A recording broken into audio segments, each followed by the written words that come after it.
Siddharta is the one who is going one very experiential way in his life, and his friend is in a Buddhist cloister, Buddhist monastery, yes. So we just see two people going different spiritual way, actually two like black and white, you know, what is hope. But what is actually in between, because I'm questioning always what is the right in between the two ways, you know. The one is going through the life, through experience. He meet one woman, he has a child, he has difficulties, but and the other one is in Buddhistic monastery, and he is going through the solidity of the thinking, of the religion, of the rules, and everything is settled in the right way, yes. But in the end, in the book, we see that Siddhartha is the winner, because Siddhartha become enlightened. The experiencer. Experience, yes. This one who is going through the experience, through difficulties in life, through having Well, that's the perspective of the author. sex, having child, having But I would, as you were saying that, I was thinking, well, it's both. I mean, of course, you can't always live two lives at the same time, but you can. You need Like, I lived in a Buddhist. meet together, yes. Yes, you learn. I lived in a Buddhist monastery, and I can guarantee you, I learned many things that I could not have learned in just living my life. I went there for a very good reason, and people would say to me, "Oh, you don't want to live in the mediocrity of that cloistered environment where everything's easy and simple, and you think along these lines." Well, I don't know.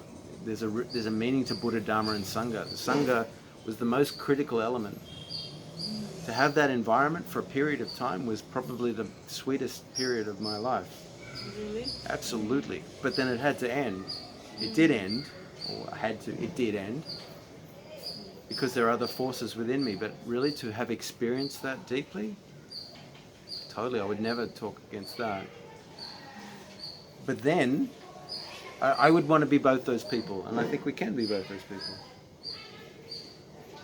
The deeper level of the monastic thing might be the first place. I mean, if you're just living the life and you have no sense of the depth, then that's what spirituality critiques, that you're just living a person. It's just like flouncing around with no core, just doing this, thinking this is real, and then it all just disappears, then you die, and that's it. It's just like meaningless. So to have a proper balance between a very clear understanding of what's true and what's deep and what's still, and then to live your life from that context. I mean, in that book, what he learns from getting a job and looking at the river, and okay, so he may be one of those people who just gets it by looking at the river. But if he spent 3 years in the monastery and then went to look at the river, maybe he would see the river differently. I don't know. Everyone, they're all possible, but I would say that the true tantric is not just experience; it's everything, both. Some people learn from experience. Everybody dies, loses things. I mean, the whole human condition, samsara condition, is built for realization. But some people, it would appear, learn a lot from it, and other people learn very little from it. So we have to ask ourselves how. The point of the religions was to take you to forget it. I mean, it's not really about the rules. You wouldn't be there if you thought the rules were too much. You wouldn't go there. And at a certain point, maybe the rules will be too much because they look too simplistic. But I know right now, for instance, if I went back to... The rules can never make you free, you know. It will come to the point we like to be free just in the world. Yeah, the wars are making us like a little small slave, because... but not necessarily. If you experience it deeply, you don't go there because someone told you. Like, as I said, my experience, I experience things more deeply inside the monastery than anywhere else. Because you don't go there. You have to see the point of the teaching. But of course, there are some environments that are more debased. They're more about rules than reality. Like some people say, that's what happened to Christianity. We lost the core of it, and then it just became a bunch of rules. That's why I went to Buddhism, is because I could meditate. I found the Tibetan Dharma incredibly clarifying. I knew it was just a metaphorical set, but we live inside of metaphorical sets. If we're honest, our whole world has a metaphorical value set. Like it's just got a bunch of ideas about reality. And they're quite random, actually. The beauty of the Buddhist one is that they're replacing it with something that works somewhat better. It's like working yourself out of a labyrinth. It's like replace it with a more functional system, and in the end there's no need for a system. The system just allows you to have a deeper experience than you previously had, and that leads you to the door beyond all systems. So again, you have to be honest with yourself. Am I experiencing reality as deeply as I know it is possible to do so? Because experience in itself is not the answer. It's just two ends of a spectrum, you know. How do you, like everything, how do you balance? That's why the Buddha's teaching of the middle way. Always, middle way implies both. I know it could be this way, I know it could be this way, but the truth, it's somewhere here, between the two poles of this and that. Yeah, I think this is the magic, that the truth is in between somehow.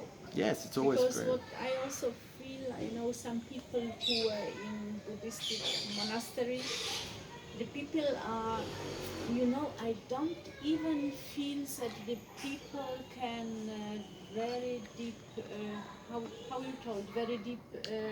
You're not experiencing it in a very deep way. Yes, but they experience very much from outside. They can see through the things. Yeah. And it is like a business, like make it business, you know. They are very clever. And, sure. You know.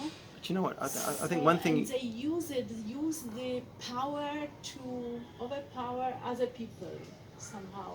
Well, this is what I don't like. I don't want to learn like that. No. It is not my interest to learn. But that's not what it's about. You've seen what it's not about. I noticed the same thing. I used to be like I was passionate about Tibetan Buddhism. I would talk to it changed my life, absolutely. And you're right, I would go to monasteries and I would be shocked. I would meet famous lamas, and in my estimation, they had no idea. And again, like we talked the other day, like you can't say that, people are going to think you're arrogant, but you do it right. If we use arguments to say, well, I won't go there because people are doing it wrong, it's not a very good argument. It's like you just have to accept that most of the time, without being arrogant, that humans get stuff wrong. Like, look at it. They're constantly getting stuff wrong. But it's the same thing with, like, out in the world, the argument with Christianity. Well, you know, they had the Crusades and Catholic priests fell with little boys. Therefore, all religion must be wrong. It's not even logical. It's like saying because some people get it wrong, therefore it's all false. You experience it. If it's got juice for you, then you do it, and just ignore what other people are doing. I mean, of course, the proof of the pudding, you want it to be in the results, but don't expect everybody to be getting it right. It comes down to our own capacity. Whether, you know, you're right. I've seen people interact with the same thing that turned me on so clearly, and to my way of thinking, they just weren't getting it. They just weren't getting it. It's normal. Look at reality. It's like some people play in tennis. Some people are at Wimbledon, and the rest of us can't play very well. It's just what it is to be a human. Thank you so much. Sorry. That's right. Sorry, I need to go. Yeah, no problem. Is there a donation box? Oh, yes, it's on top of that shirt. Yeah, we're going to get. Thank you.